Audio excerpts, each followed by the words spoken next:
go straight into it. You know, we're not gonna wait. No, you guys don't want commercials. We're anyway. not gonna You're wait. gold members. You guys are nerd ballers. Nerd ballers, or they're watching a restream. No one does that, Axel. You're right. No one does that. That is a terrible crime against humanity. I can't believe you suggest such a thing. You know, in a world though, where we're trying to reach more people with StarCraft 2. This is true. I'm mad, but I'm not that mad. If you're watching a restream. You know what? I mean, I'm glad you're watching StarCraft 2. I would like you to support MLG and what they're doing here, but if you're watching a restream right now, just consider purchasing that MLG pass. If you enjoy these games, if you enjoy the casters, if you enjoy the MLG 2012 Winter Championships in Columbus, Ohio. With that being said, in the bottom right-hand location of Shakura's Plateau, we have the blue Terran player, Ganzi. And in the top left-hand location, his opponent is the red Terran player, MarineKing Prime. We need to change the scores. Yes, sir. Really quick, we'll get that fixed for you in just a second. But yeah, another TBT going to happen here. And it's interesting because MarineKing, you know, huge momentum. You have to hit save to... Is it good? All right, it looks like we're good. Great job, Silence, of course, adjusting. Hey, you know what? I'm fast learner, man. Fast learner. All right, so Ganzi selected Shakura's Plateau. Yes. Now, some important attributions, I should say, of this map. Easy to take natural expansion. Yes. Right? Mm-hmm. There's a ramp leading up to it. There's really only one attack path. So, you know what we could likely see here? Mech play? Is that what you're alluding to, maybe? Tank lines, like, across from each other. Yes. Happen a lot. Yeah, okay. Huge tank lines. It happens, you know? Yeah, well, of it's course. not, they aren't the most fun games in the world, I'll be honest with you. Yeah. But it happens. And it could very well happen in this game, but we'll see. Let's look at the openings really quick. Looks like a fast gas from Ganzi. Ganzi seems to be really favoring these fast gas openings. I think it kind of worked well from last game in the beginning. You know, I felt like he had an advantage early on. Unless I missed something. No. I would agree completely. Right. I guess his siege mode was just a little bit later, and I mean, just a fantastic counter response there by MKP though. Like that was, if there was a direct counter to that. I mean, that would have been it almost exactly. Transitioning out of his Marine Hellion drop and moving into very fast siege mode with Viking support here. So we'll have to see. I know Ganzi versus MPP on this very same map. He did the build that I was talking about just yesterday. And a gasless expansion possibly here from MKP. He's doing it. He's doing it live. He's going to put it in his main base, though. So being relatively safe. Yes. Now I'm interested. You know, neither of these players scouted with an SCV in the last game. Are they going to do that this game? Is it going to even matter? I mean, you know, the one thing you could say about the fact that they're not scouting with their initial SCVs, they got their first 5 minutes planned out. Their first 5 to 6 minutes, you know, they're doing it no matter what they see. Yeah. So that's why you don't see that. So it may not impact it at all. I mean, one might say, okay, if he sees this fast expand from his opponent, he's going to invest super much into the one-base play. But he's already doing that anyway. You know, getting that second gas, not even close, not even thinking about that fast expand, and probably going to go up to starport pretty soon here. Yeah, it looks like it's going to be the exact same build, actually. And you know what?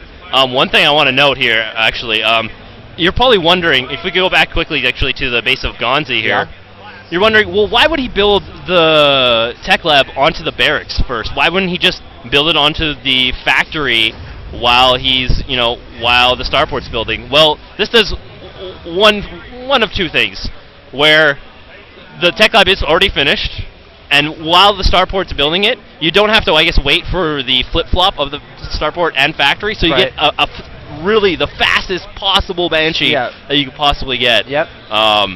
I guess it's only really one of one things, I guess, but I just like saying one of two things. This is a cool say. Yeah, anyway. It's a fun thing to say. We see a supply depot just finished for Ganzi right on time. Going to make that Banshee, adding on a reactor to a factory, getting some Marines out on the field. Meanwhile, MarineKing Prime adding on 2 assimilators, or 2 Vespene Geysers, I should say. Adding on some racks as well, and a factory. So the question is, how much damage is the Banshee going to do? You know, obviously you're investing so much into this, it has to do a sufficient amount of damage. Yeah. It looks like it's probably going to be a Marine, or of course a Marine favorite player from MarineKing. Who would have thunk? With the one thing though, that with great siege lines in the middle base, there are susceptible points to be like in the mid game, let's say, when there's not a mass ring of turrets around your main base, susceptible to drops, which of course MarineKing very favorable. Banshee's moving across the map right now, and it looks like both players just now. I'm not sure actually even Ganzi even realizes where his opponent is. It looks like he's firstly making actually that SCV. He sees it. And now the question is, like, MarineKing Prime, seeing this Banshee, is he like, okay, does he have Cloak? Does he have Cloak? How urgent am I? How scared am I? But Marine's coming forward, trying to get underneath that Banshee. Any turrets in production? Any engineering base? No. So not worried at all about the potential of Cloak. He does have enough energy for scan, but Cloak is non-existent for Ganzi, so MarineKing Prime going to get there before that Banshee can do too much damage. Looks like 3 kills to his name. 3 workers killed. I mean, the Banshee hasn't paid for itself just yet. Yeah, and once the spiking pops out now for MarineKing, that Banshee's going to get shut down. It's going to have to evacuate immediately. It looks like Ganzi's now transitioned into a faster siege mode, maybe learning from last game a little bit, being just a little bit safer here. He may be actually going for a counter push here, just very content to stay up almost like a one base all in, trying to counter MarineKing's very fast expansion. Yeah, and like that's the moment you're terrified of. Like, the Banshee just flew over the completed command center, and it's like, oh my god. Yes. I'm pretty darn far behind. My opponent has a command center, and I don't. And it doesn't look like Ganzi's planning on it anyway. He's just going to push towards the main base of MarineKing Prime. He's down 1-0. Ganzi's, this push has to succeed for him. Yeah, it looks like he may try to draw units. Actually, MarineKing sees this immediately. He's going after, chooses to engage, backs up once that first siege tank does siege up. And it looks like it's going to be a continual push here. But yeah, it's very good engagement here from MKP. Oh. He does lose the siege tank, though, unfortunately. He tried to minimize the units coming up here when the siege tanks were out of position. Yeah.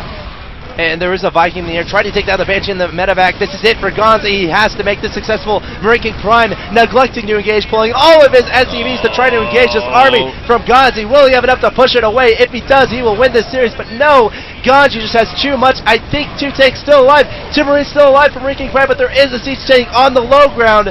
But no, MarineKing Prime's going to hold it off. No, it's so close, Silence. Oh my goodness, those SCV pulls there for MarineKing, though. Wow. But the supply, unfortunately, 41 to 19. The worker count is probably barely minimal. 31 workers killed there for Ganzi. So even though his push did get denied by MKP, Ganzi is still very far ahead in this game. Although he's double command center mules. I'm going to be an optimist here. Yeah, I'll be an optimist as well, Axel. There is a chance for MKP to come back in this game.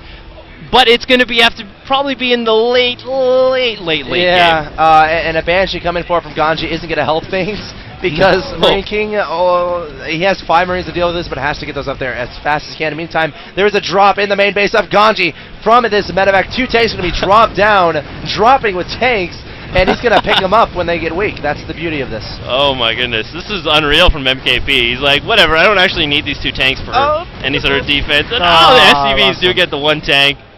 Continually harassing with this. Honestly, he needs every single one of his units right now. 100%. So he's got to, I guess the SCVs aren't able to mine right here. MarineKing Prime being as annoying as possible. Wow. But Ganzi's like, okay, enough of this. I'm just going to attack. So many Marines, 2 tanks here for Ganzi. And MarineKing Prime's going to have to lift up, go back into his main base. 2 Vikings in the air. Only about 12 Marines on the ground. 1 Hellion in production. 3 Marines in production. But will this be enough for Ganzi to take out MarineKing Prime in game number 2? Yeah, with that 1 siege tank there, it's going to be very hard, if not impossible, for those Marines to engage favorably at all. Looks like Combat Shields is just about finished here, but it's going to get target fired down by Ganzi. No chance for that finishing. And with that pretty much almost eliminates almost all hope here for MKP for winning this game. Yeah. Very efficient very efficient 1 base push in taking out the economy and really crippling MKP and what he's focusing on here. MarineKing Prime going forward with all of his Marines and a Hellion, bringing all of his SCVs as well as a Mule for moral support. But I think Ganzi has plenty enough to deal with this, bringing a Banshee and a Viking landing in. And Ganzi's going to take game number 2. Yeah, very good push there from Ganzi. That 1 base, again, we're seeing another 1 base push here from Ganzi. We'll see what the response for MKP is. He probably won't decide to go for 1 Rex fast expand. What do you think? In the next game? Yes. I think it depends on the map. I think he's definitely going to play safer. Anytime you do a fast expand like that, you're playing a little bit greedy, right? You're going to be susceptible to those early pushes, especially in the TVT matchup. Now, if some of you at home are asking, okay, what could have MKP done to make it a little bit better for himself? Well, I don't think he saw the push from Ganzi until it was a little bit too late. Yes, right? yeah, He was worried yeah. about the Banshees in his main base, as he should be. But, you know, maybe have an SCV on your opponent's side of the map to see when the army starts coming. Because what MKP wanted to do there was delay that push as much as possible. And that it applies to all the matchups. If the Terran is pushing you and has less economy, you want to delay that because you have the superior economy. As the game gets longer, you're going to get further and further ahead in that regard. You get more units on the field to be able to defend, and once you defend, you win the game. So, MarineKing Prime, what he could have done there is try to slow that even further as we get the map choice from the next player. Looks like Ganzi's going to use Toilet, apparently. But yeah, I mean, I really think MarineKing Prime is going to play a little bit safer this game and just try to take a comfortable game 3. Yeah. Look, I'm going to be really intrigued to what map choice he does in fact choose. If he goes, let's say, with Daybreak, or I guess we'll just look mainly at the size of the map in general. That could also be misleading, actually. I shouldn't even say that. Because, like, if he goes, like, Teleri Malther, he's like, well, I'm just going to one-base all in you and think, you know, tricky that I'm going to be playing a macro game, in fact. Yeah, there's a lot of metagame involved. Yeah. You know, Ganzi taking a quick break here, and then we're going to get the map. But I'm excited for Game 3, man. This has been a great series so far, and we can change that to 1-1. MarineKing Prime is tied with Ganzi 1-1 if you're just now joining us. There's other streams going on. There's the main stream and there's the first stream. This is the second stream. The third stream's right next to me. Ferdinand and Robin are casting that. I think Artosis and Tasteless just finished casting. Was that Sase versus MC? I believe, yes. Apparently it was a good series. They were shouting a lot. They were really really loud. I kind of want to go watch those VODs. Me too, actually. Ooh. Big cheer from the crowd. Can they even hear that? I don't know. It looks like MC beat Sase in that series. Both players are now 1-1. I'm Sase biased.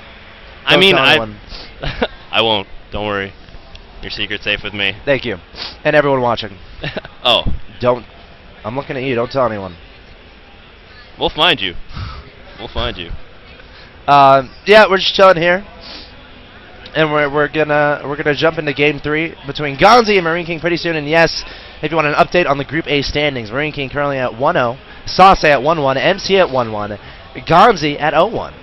And you know, upon seeing this, I really feel like, as it stands right now, this is good for whoever comes from pool play. Like no one's 2-0 right now.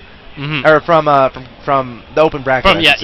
You know, if you're coming into a group and someone's like 5-0, that's like compared to everyone being like 3-2 or 2-3. That's a big wall. You know, so there's that to examine. Map. They haven't told me the map yet, and they're telling me to start the game, and I'm like, hey guys.